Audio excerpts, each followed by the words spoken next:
민통선이라고 하는 지역에 살고 있는 가난한 농민들이, 가난하다는 표현은 약간 좀 선택적이긴 하지만 잘 살고 싶은데 그러면서도 동시에 두루미를 잘 보호할 수 있는 방법이 없냐.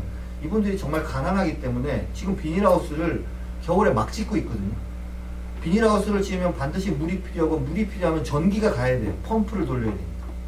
그게 다 날아가는 두루미 다리를 잘라먹는 요인이에요. 그러면 농사 짓지 못하게 해야 되냐? 액비도 그렇고, 액비 냄새 때문에 두루미가 도망간다고 그러는데 실제로 그 조사한 팀이 있는데 별로 그런 것 같지는 않아요. 저희 조사 기록. 그러니까 그런 갈등을 아이들이 경험했을 때 그 문제를 해결해가는 이제 힘들이 저는 만들어진다고 생각하고, 그게 결국 자기 삶에 문제가 생겼을 때 그런 관점에서 볼 수 있는 힘이 생기는 거예요. 이 문제에 깔려서 허덕이는 게 아니라 문제를, 나에게 이런 문제가 생겼구나, 이렇게 볼 수 있는 힘이, 저는 그런 걸 필요하거든요. 그런 힘을 들러주는 것 같아요. 문제에 쫄지 마라. 문제가 생기면, 그래서 문제가 생기면 박수치며 기뻐하라. 우리가 또 무언가를 배울 기회가 생긴 것이다. 그런 얘기입니다.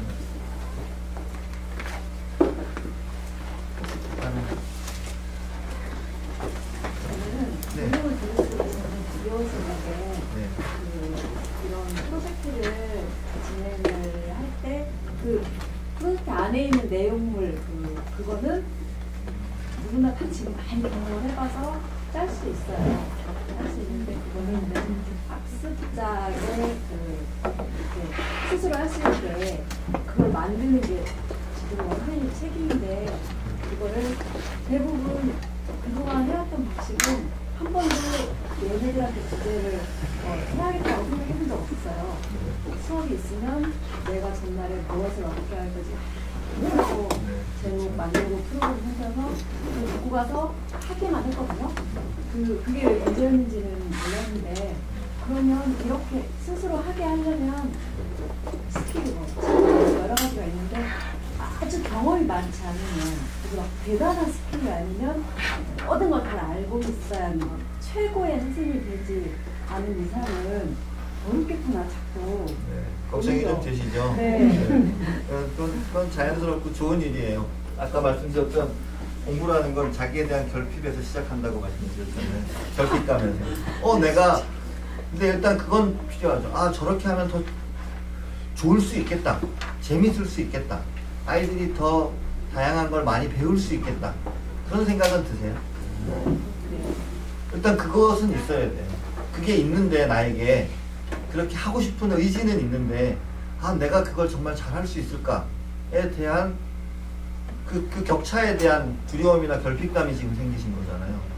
그게 가장 중요한 에너지죠. 아까 충격적이었던 게, 그 캠프를 열면 그 학생들 모집을 하면 전부 다 처음 보는 학생들이잖아요. 아니에요. 계획을 다 짜고. 우리는 그동안 그랬었어요. 사전에 만나가지고 주제를 정해놓고 캠프를 시작한다는 게 좀 굉장히 충격적인 거예요. 네, 그렇죠. 그래서 이게 필요하겠구나라고 생각이 들었는데, 캠프 규칙도 아이들이 다 정합니다. 사전에. 몇 시에는 자야 되고, 게임은 몇 시까지만 할 수 있고, 이런 것들도 애들이 다 정하고요. 고등학교 애들 하고 있는 선생님이, 저도 고등학교 환경 동아리 맡아가지고 했을 때도 제가 계획을 짜서 이거 하자 저거 하자 했지, 뭐 할래 물어본 적 한 번도 없었거든요.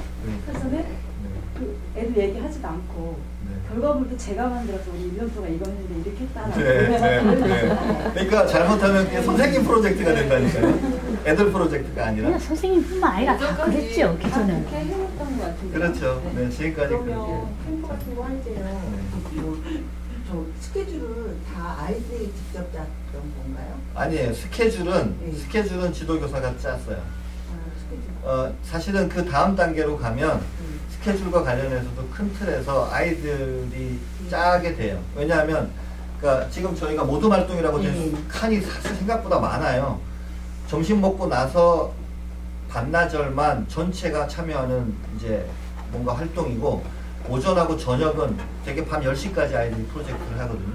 활동을 자기 직전까지 이렇게 매일 관찰 일기도 써야 되니까.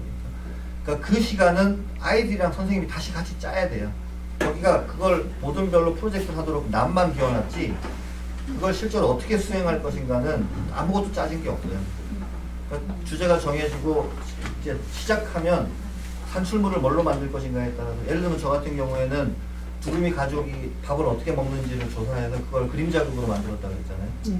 제가 말을 안 해놓고도 했잖아요. 이렇게 말할 때가 가끔 있을 수 있어요. 얘기 안 했어요? 했어요. 네. 제가 했는데도 또 안 했다는 분도 계시고. 그러면 되게 그거를 4분의 1쯤이나 3분의 1쯤 선에서는 정해야 된다. 산출물을 뭘로 만들지, 프로젝트를 진행하는 과정에서. 다시 천천히 말씀드릴 거예요. 진행 과정에서. 우리가 10번이나 만났는데 앞으로. 이제 아직 8번 더 만나니까. 너무 걱정하시는데, 되게 3분의 1 선에서는 산출물을 정해야 돼. 뭘로 만들 것인가요? 그래야 내가 어떤 기록을 남기고 어떤 거를 확보해야 되는지가 정해져요. 예를 들면 다큐멘터리를 만들기로 했다면 미리 그 과정들을 계속 찍어와야 다큐멘터리를 만들 거 아니에요. 한 5분의 4쯤 지나고 나서 야 우리 이제 뭐 만들까? 다큐멘터리 합시다. 뭘 다큐멘터리를 찍어 놓은 게 없는데 과정에서. 그래서 산출물은 초반부에 정해야 돼요. 그러면 초반부에 뭘 하기로 했느냐에 따라서 여기도 이제 기억의 가치팀에서 자서전을 써드리는 걸로 산출물을 정했잖아요.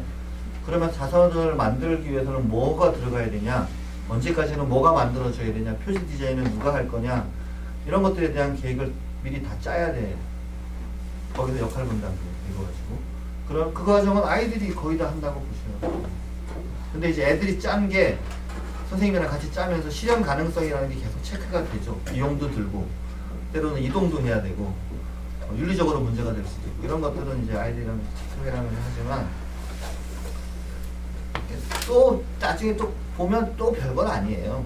잘하려고 하면 이렇게 신경 써야 되는 것들이 많아지는데, 큰 틀에서 보면 아이가 자기가 배우고 싶은 걸 질문의 형태로 정해서 이걸 어떻게 하면 잘 이 문제에 대한 답을 찾을 수 있을지를 계획을 세워서 해보고 그 결과를 자기 나름대로의 방식으로 정리해서 다른 사람과 공유하겠다.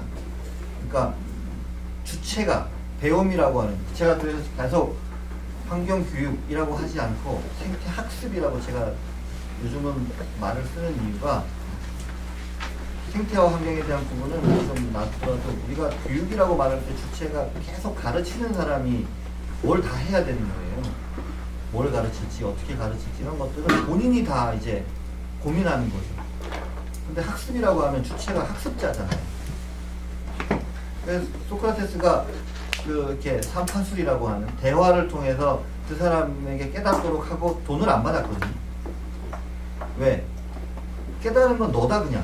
네가 스스로 해서 깨달았는데 내가 옆에서 조금 도와준 것 뿐인데, 이야기를 나눴을 뿐인데 내가 무슨 돈을 받니? 그래서 돈을 안 받았어요. 그래도 자꾸 고맙습니다 하면 어떻게 하면 좋을까요? 그럼 술이나 한사. 그래서 술 마시면서 얘기한 게 심포지움이라는 말의 어원이에요. 심포지움은 향연이거든요. 향연. 그러니까 술 먹고 얘기하지만 격이 있는 이야기를 하는 거예요. 그래서 이제 그러니까 젊은 애들이 많이 모였겠죠. 그러니까 이제 보기에 쟤네들 저러다가 또 반란 일으키는 거 아니야, 뭐 이런. 지금 젊은 애들이 모여서 심각한 얘기하면 걱정스럽잖아요. 그래서 뭐 잡혀서 죽기도 했지만, 그러니까 아이들이 자기 질문을 가지고 그 답을 찾아갈 때 아이 안에서 에너지가, 우리가 생각하기에 에너지가 제일 잘 생겨나고 유지될 수 있다. 그거죠. 그러니까 제가 생각해보면 소크라테스가 그 한 방식이 기본적인 방식이에요. 애가 뭐라고 하면, 그러니?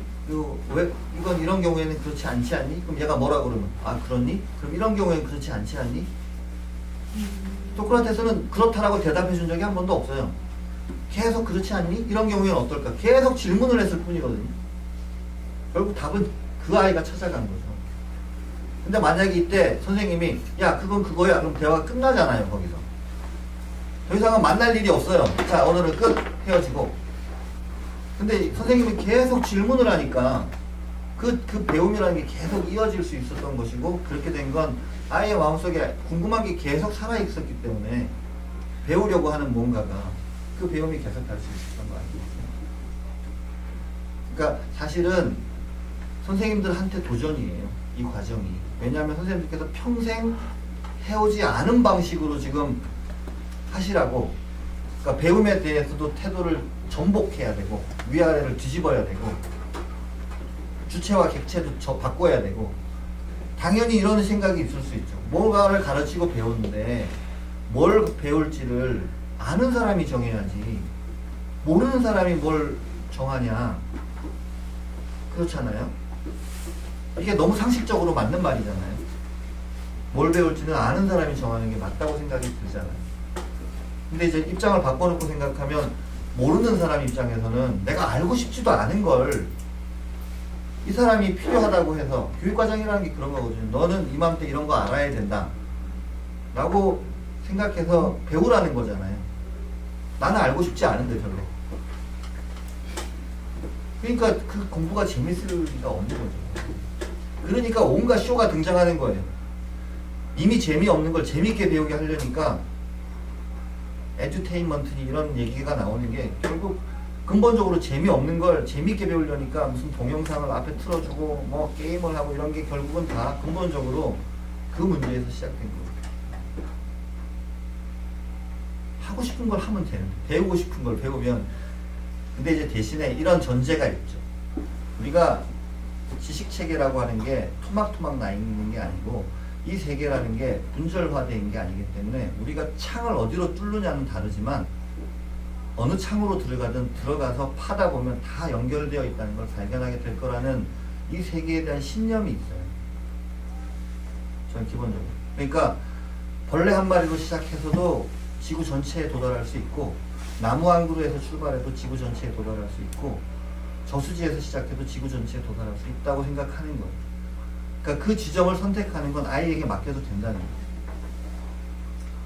거기서 시작해서 물음을 이어가면 계속 그 물음이 결국은 전체에 도달할 수 있는 것으로 이어질 거라고 생각하는데 얘가 관심이 없는 걸 지구 전체를 갖다 줘도 안 되는 거 아니냐. 뭐 이 방법이 유일하다 이렇게 생각은 하지 않기 때문에 비춰보건대 저의 그동안의 뭐 배움의 경험을 비춰보건대도 그렇고 아이들과 지금까지 해온 경험을 비춰보건대도 그렇고 또 정말 아이들이 길러야 될 능력이 뭐냐라고 물어보건대도 꼭 지식을 전달하는 것이 아니라 지식을 맥락적으로 이해해서 상황에 맞게 쓸 수 있는 능력이 더 중요한 사회가 됐다면 정보화 사회라는 게 아이들에게 이제 배움의 방식도 달라져야 된다라고 생각. 기본적으로 지금 우리가 익숙해 있는 기본적으로 배움의 모델은 200년 전에 만들어진 거예요. 산업사회 시대에. 계속 말씀드리지만 공장에서 일할 대량의 노동자를 만들어내기 위한 시스템입니다. 근데 지금은 달라져야 돼요. 아톰에서 비트로라고 그런 써드렸잖아요. 그러니까 아톰은 물질의 최소 단위지만 비트는 정보의 최소 단위잖아요. 몇 비트, 뭐 몇 바이트 뭐 이렇게. 그러니까 실제로 사회적으로 많은 것들이 이미 변했기도 하고 각 개인에게 사회가 요구하는 것도 다르고 개인이 추구하는 것도 이제 많이 달라서. 근데 이제 저는 그 중에 제일 중요한 게 배우는 사람이 자기 배움의 주체가 되게 해야 된다는 거. 제일 중요한 원리.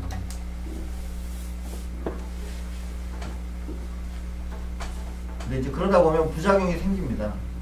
여러 가지 부작용이 생겨요. 완전한 것은 없는 것 같아요. 그래서 그렇지만 A로 가다가 부작용이 생긴 걸 수습할지 B라는 길로 가다가 부작용이 생긴 걸 수습할지는 좀 다른 차원의 문제인데 교사 중심으로 가다가 수습을 하느냐 학생 중심으로 가다가 수습을 하느냐라고 할 때 저는 학생 중심으로 가다가 수습하는 게 더 옳은 길이다 하고요. 그러다 보니까 이제 굉장히 구체적인 거에 관심이 많아지신 것 같아요. 기술적인 것, 매뉴얼에 해당되는 거. 이제 그거 관련해서는 제가 계속 계실 거예요? 한 2분만 더 쓸게요. 2분만 더 쓸게요.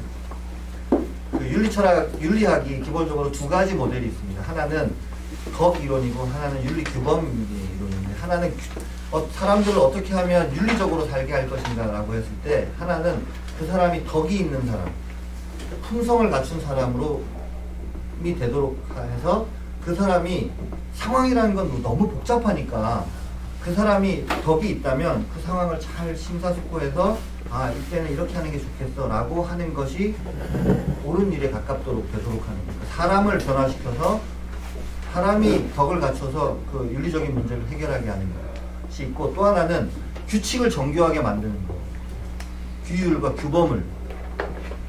그래서 이거 지켜야 되고 이거 지켜야 되고 이건 하면 안 되고 이건 하면 안 되고 이거 하지 말라 그러는데 하면 처벌하고, 이렇게 만들어가지고 윤리를 실현하게 하는 길이 두 갈래가 있거든요.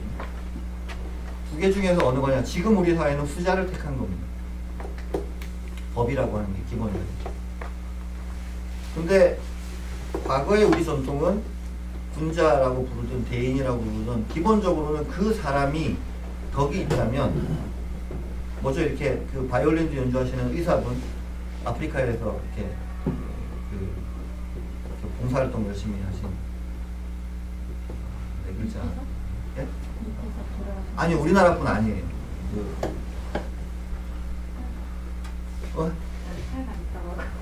예, 그분도 그런 식으로 얘기했는데, 생명윤리와 관련해서 뭐라고 그랬냐면, 뭐 생명에 대해서 이렇게 해야 된다 저렇게 해야 된다 이런 생명의 도덕적 지위에 대한 규칙들을 자꾸 만드니까, 그렇게 얘기를 하다 보면 생명보다 그 규칙이 더 중요해진다. 결국은 사람들이 이 규칙들을 통해서 원래 추구하고자 했던 가치는 다 까먹고 이 규칙들만 남게 된다 이거예요. 이게 사실은 베이컨이 말한 시장의 우상이거든요. 그러니까 원래 그게 말하려고 했던 거는 다 사라지고 그 껍데기만 이제 개념들만 남아서 돈만 남아서 그게 목적이 되는, 전도돼가지고 목적과 수단이. 그러니까 저는 어떻게 생각하냐면, 우리 사회가 보다 생태적으로 건강하고 지속가능한 사회가 되고 사람들이 행복하려고 한다면 그 길 중에 하나가 그 아이가 우리 사회 규칙을 정교하게 만들 수도 있지만 그 사람의 덕성을, 품성을 잘 길러서, 상황은 정말 복잡하니까 정말 그 상황이라는 걸 그 규칙으로 감당하기에는 너무나 복잡하고 미묘하잖아요. 상황이라는 게. 그러니까 그 정교하고 복잡 미묘한 상황을 잘 숙고해서, 자기가 알고 있는 한 잘 숙고해서 최선의 선택이 무엇인가 윤리적으로 그걸 판단할 수 있도록 품성을 갖게 하는 것이 더 올바른 길이다. 저는 개인적으로. 근데 이제 그러려면 그런 사람이 덕이 있는 자가 되기 위해서 어떤 과정을 거쳐야 되느냐, 그건 동양에서도 제시한 시나리오가 있고 서양에서도 제시한 시나리오가 있는데요.